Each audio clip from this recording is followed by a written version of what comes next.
మాదిగ జాతి బాగుపడినటువంటి పరిస్థితి ఉంది.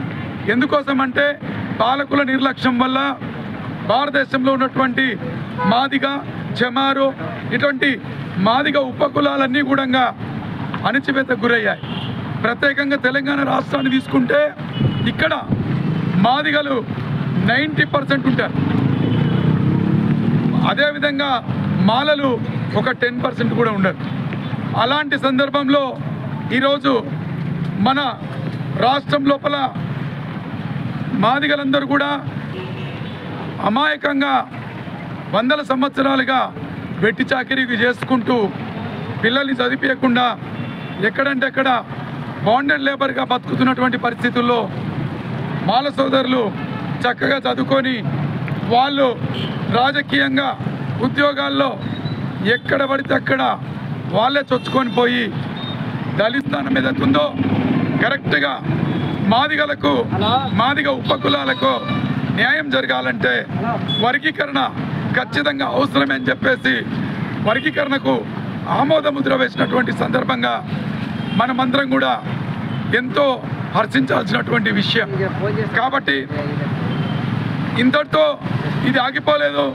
ఎందుకంటే వర్గీకరణ జరిగిన తర్వాత ఖచ్చితంగా అన్ని రాష్ట్ర ప్రభుత్వాలు కూడా, తెలంగాణ రాష్ట్ర ప్రభుత్వం కూడా దాన్ని అమలు చేయాలి. ఇక రేవంత్ రెడ్డి గారు కూడా మొన్ననే అసెంబ్లీలో మాట్లాడారు. ఇది ఎక్కడ వర్గీకరణ అయితే వెంటనే ఖచ్చితంగా వచ్చేటటువంటి కౌన్సిలింగ్స్ ఏమైతే ఉన్నాయో, రిక్రూట్మెంట్స్ ఏవైతే ఉన్నాయో వాటి లోపల ఖచ్చితంగా ఈ ఏబిసిడి వర్గీకరణని అమలు చేస్తామని చెప్పారు. ఈ అంశాన్ని గమనించినటువంటి పెద్దలు మానశ్రీ మందకృష్ణ మాది గారు కరెక్ట్గా 30 ఏళ్ల క్రితం ఒక ఉద్యమాన్ని లేవనెత్తి మాదిగ రిజర్వేషన్ పోరాట సమితి అనేటటువంటి పేరుతో దండోరం అనేటువంటి ఉద్యమంతోన అనేక ఉద్యమాలు చేసి ఈ ఉద్యమం లోపల ఎంతోమంది మాదిగ బిడ్డలు ప్రాణాలు కోల్పోవడం జరిగింది.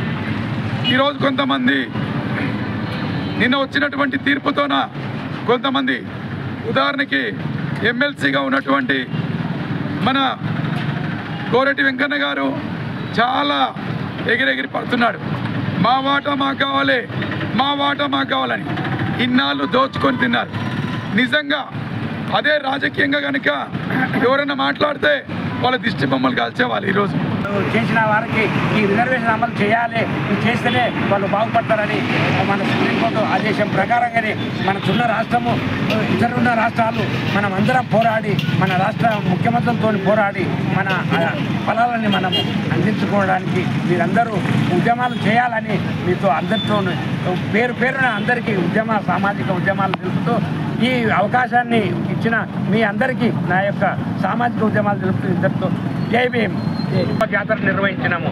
ఇట్లాగే ఈ జనాభాని, ఈ మాదిగ జాతిని మేలుకొల్పియాలి, వాళ్ళకు జ్ఞానోదయం చెప్పియాలి. మన రిజర్వేషన్ ఏంది, మనం ఎట్లా బతికితే మనకు ఆ ఫలాలు వస్తాయి అనే విషయాన్ని తెలిపి ఈరోజు ఈ మందకృష్ణ కానీ, ఈ మాదిగ మన రాయకడ్డి రామదాస్ కానీ ఇట్లా చాలామంది ఉన్నారు పెద్ద పెద్ద నాయకులు. ఢిల్లీ వరకు పోయి కూడా పెద్ద నాయకులతోని వాదించి మన ఉషా మేర కమిటీ చేసింది కూడా మన పెద్దలందరికీ తెలుసు. మందకృష్ణ గారు ఎంతో కష్టపడి శ్రమించి మన బడుగు బలహీన వర్గాల ఆశాజ్యోతి మనందరినీ తీసుకొని సామాజికంగా అందరినీ చైతన్యవంతం చేసి ఈరోజు ఈ పోరాటము అనిత్యంగా పోరాడినందుకు ఈరోజు విజయం సాధించినందుకు అందరూ కూడా థ్యాంక్ యూ, శుభాకాంక్షలు తెలియజేస్తా ఉన్నా.